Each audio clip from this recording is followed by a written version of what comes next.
Assalamualaikum warahmatullahi wabarakatuh. Teman-teman, kali ini berjumpa lagi di channel Divi Toys ya, yang akan ngasih tutorial yaitu cara berjualan mainan pakai gerobak keliling ya. Ya, ini adalah request dari Kang Tansil yang beberapa minggu yang lalu chat di kolom komentar di YouTube Divi Toys. Jadi kali ini saya akan coba jabarkan atau coba kasih solusi buat Kang Tansil ya, atau teman-teman yang menonton channel ini. Di sini saya juga tidak bermaksud menggurui ya teman-teman, karena tujuan kita adalah sharing bareng. Kalau ada teman-teman nantinya ada ide, ada apa, bisa dikasih di kolom komentarnya. Tujuannya biar teman-teman yang masih awam atau belum mengerti sama sekali bisa belajar dari channel ini. Yang pertama adalah kita harus menentukan segmen pasar teman-teman. Segmen pasar yang saya maksud adalah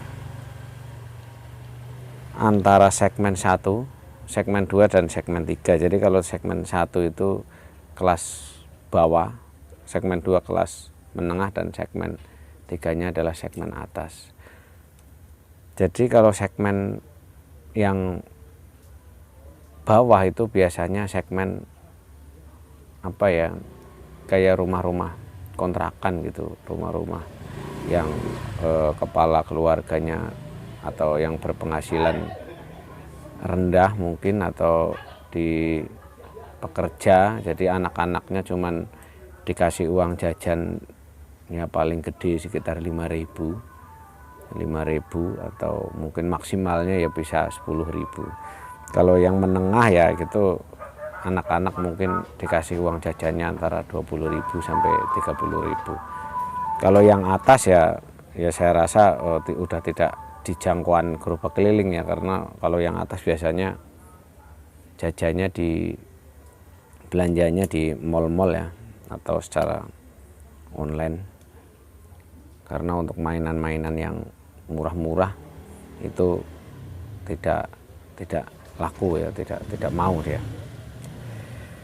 Kalau sudah kita tentukan segmen pasarnya, ambil contoh kita mau nyerang segmen yang paling bawah. Segmen yang paling bawah, jadi segmen yang dia anak kecil bawa duitnya 5.000.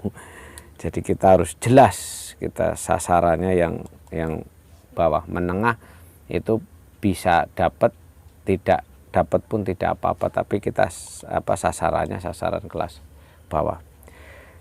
Yang pertama, yang kedua, jadi yang kedua kita harus punya titik pangkal.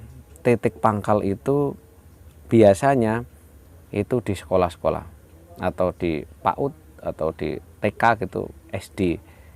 Jadi kalau SMP sudah tidak. Kalau untuk mainan-mainan yang di bawah 5.000 itu biasanya antara SD dan TK. Emang persaingannya padat di situ, tapi nanti setelah kita dengarkan ini mudah-mudahan bisa menginspirasi lah teman-teman. Kalau kita mangkal di sekolahan, ambil contoh kita mangkal di sekolahan TK. Jadi TK itu kan anak-anaknya banyak ya. Jadi TK-nya juga kita harus dilihat dulu teman-teman. Sekolahan itu sekolahan kelas menengah apa bawah dulu. Jangan sampai kita terbalik. Kita yang kita pangkalin buat jualan sekolah tingkat menengah, dia duitnya banyak, cuman yang di bawah mainannya itu mainan segmen kelas bawah, itu juga nggak masuk, karena anak-anak itu ya biasanya mainnya gadget, main yang unik-unik gitu, yang mahal-mahal ya, setengah mahal gitu. Jadi kalau yang mainan kelas bawah ya kita harus yang disasar juga sekolahan-sekolahan TK, mungkin yang TK dari pemerintah, yang PAUD gratis, atau yang SDN yang ibarat kata yang dibayarkan sama pemerintah itu ya. Jadi bukan yang swasta teman-teman. Kalau swasta itu ekonomi menurut saya udah menengah, anak-anaknya juga duitnya gede, dia nggak mau malahan yang mau belanja mau beli mainan ini. Jadi kalau kita udah punya titik pangkal, nah kita tinggal menentukan dia bubarnya anak sekolah jam berapa, sampai jam 12 siang. Dari jam 12 siang kita harus punya titik pangkal lagi di mana. Sekolah bubar kita harus punya titik pangkal lagi di mana. Apa di tempat apa. Jadi kita harus rutinitasnya itu harus dibangun. Jadi nggak bisa ngeliling acak kayak tukang baji gitu. Mau nyari penumpang nggak tahu dirinya sendiri juga nggak tahu belok kemana. Pengen belok, pengen sini nggak bisa. Kalau menurut saya harus dibikin modenya dulu ya, dibikin treknya dulu atau jalan dulu dari sini ke sini. Habis dari itu harus dilakukan berulang-ulang karena pelanggan itu akan lebih suka melihat atau belanja di orang yang dikenal daripada yang tidak. Sama-sama tukang bakso tapi dia akan beli pasti sama orang yang dikenal dulu. Anak-anak juga begitu, tidak langsung beli, apalagi yang ada ibunya ntar beli di Abang Ono. Kalau sering lihat, sering ini beli mainan pasti akan ke ini loh, akan ke mudah mengenanya kalau abang itu kenal sama anak-anak gitu. Jadi bangun treknya dulu, treknya dari sini ke sini nggak usah kita digapai semua, yang jelas kita harus punya rutinitasnya. Dari sekolahan semuanya bubar jam 12, dari jam 12 arahnya kemana, ntar ke sini lagi dicari tempat rame lagi ke sini jam 5 sampai jam 3 sampai jam 4 di sini, jam 4 dari jam ini di sini. Jadi biar jejaknya itu mudah dipelajari sama pembeli kita.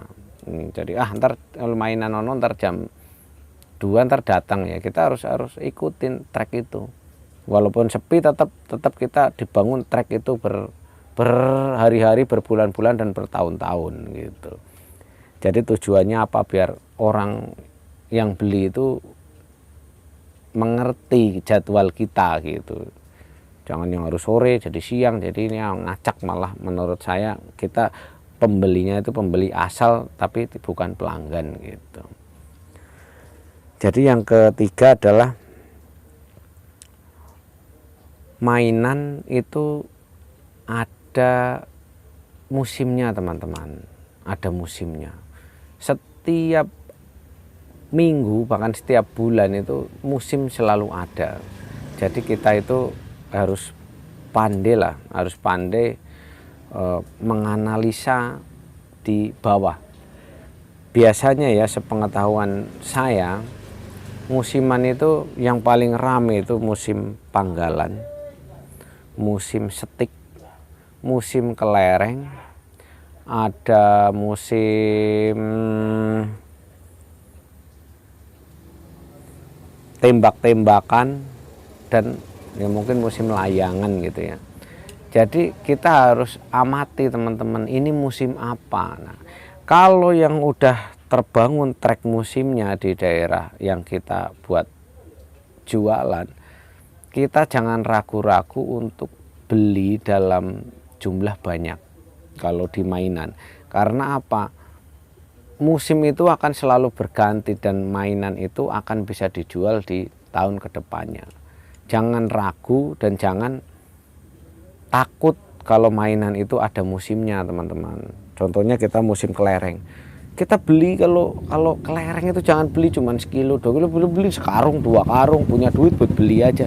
Seumpamanya kelereng itu kehabisan, musimnya lagi bagus, toh pedagang-pedagang yang lain bisa minta sama kita punya stok, ini ada stoknya sekilo 2 kilo, ambil bagi-bagi, dan kita juga bisa ngambil keuntungan dari pedagang itu. Jadi kalau ada musim, ada yang barang musim, jangan sungkan atau jangan ragu untuk nyetok, belajar nyetok, karena kalau kita nyetok kita bisa berhasil teman-teman. Karena ciri-ciri orang yang berhasil katanya itu yang tidak takut numpuk barang. Jadi barangnya banyakin nggak apa-apa. Kalau kita udah punya barang banyak, jadi kita ntar fokusnya menjual loh. Udah banyak gimana ya. Jadi kita bisa timbul keberanian. No, barang saya ada no. mau nggak no gitu. Itu awal-awal dari kesuksesan kita. Jadi jangan takut untuk menimbun atau menyetok barang yang musim, karena walaupun musim ini berhenti besok pun ada musim lagi. Tamiya juga begitu, sama ada musimnya. Jadi nggak usah terlalu khawatir. Kalau yang mainan mobil-mobilan, mainan binatang-binatang, bola, itu nggak usah disetok, hanya sekedarnya aja, karena itu menurut saya tidak ada musimnya gitu. Kalau yang kayak panggalan ini ada musimnya, nggak apa-apa, beli yang banyak. Main musim yoyo beli yang banyak, tidak apa-apa, entah tahunnya akan terulang kayak begini lagi. Dan yang saya perhatikan musim itu juga berganti terus, berganti. Habis ini habis musim layangan, ntar musim pistol-pistolan ya, kita pakai yang pakai setik dilem-lem gitu. Kalau di sini musimnya, ntar habis musim panggalan lagi, ntar nyambung lagi ganti musim setik, musim kelereng, dan seterusnya gitu. Dan yang keempat yaitu menurut saya ini intinya ya, nyawanya itu bangun hubungan baik sama anak-anak. Jadi biar anak-anak itu suka sama kita datang, anak-anak itu akan respect ya gitu, respect, bila perlu akan ngumpul. Karena kalau ngumpul itu mengundang yang lainnya gitu. Caranya bagaimana ya, pertama kita harus punya nilai yang bisa dijual di anak-anak itu. Anak-anak itu sukanya apa? Biasanya suka tentang hal-hal yang berbau sulap. Ya kita kuasai, pelajari. Kita investasikan waktu untuk belajar sulap. Toh di YouTube banyak, bisa kita download, kita tonton berulang-ulang sampai kita bisa. Minim ya seminggu kita punya hal yang baru. Kalau anak-anak kecil itu dia tidak mengerti tentang hal itu, tapi kalau kita bisa memainkannya, walaupun triknya dia mengerti, tapi dia akan heran gitu. Sulap itu yang paling, kalau menurut saya yang paling ampuh ya untuk menarik anak-anak. Yang kedua ya hipnotis ringan. Yang ketiganya kita bisa pandai bercerita gitu. Jadi anak-anak dibikin seperti kita orang tuanya gitu. Jadi kalau datang ya bisa manja, bisa ini ya, itu ntar tinggal rezeki itu menurut saya, atau pembelian itu tinggal masalah waktu aja kalau menurut saya. Kiranya ini dulu ya teman-teman, karena durasinya udah hampir 12 menit. Ini juga kayaknya tidak bakal ditonton semua karena terlalu panjang. Mungkin saya ngasih penjabarannya bertele-tele. Ya mungkin itu dari saya, dan terima kasih buat Kang Tansil ya yang pernah komen di YouTube saya. Ini juga suatu kehormatan buat saya bisa ngasih penjelasan, mudah-mudahan bisa diterima di hatinya atau bisa dijabarkan ya. Pesan saya, jangan mudah bosan belajar lah, dari siapa aja, bukan berarti dari saya, dari siapa aja, nanti bisa dikemas lagi ilmunya dan mudah-mudahan bisa bermanfaat. Oke ya, kalau ada kritik dan saran bisa ditulis di link komen ya. Tujuannya untuk membangun, kalau ada yang kira-kira ada penambahan apa, kira-kira apa, bisa dikasih di komen. Tujuannya apa, biar teman-teman yang mau belajar tentang hal-hal ini bisa tercerahkan gitu. Tujuannya sih itu aja. Oke, kirain cukup sekian. Wassalamualaikum warahmatullahi wabarakatuh.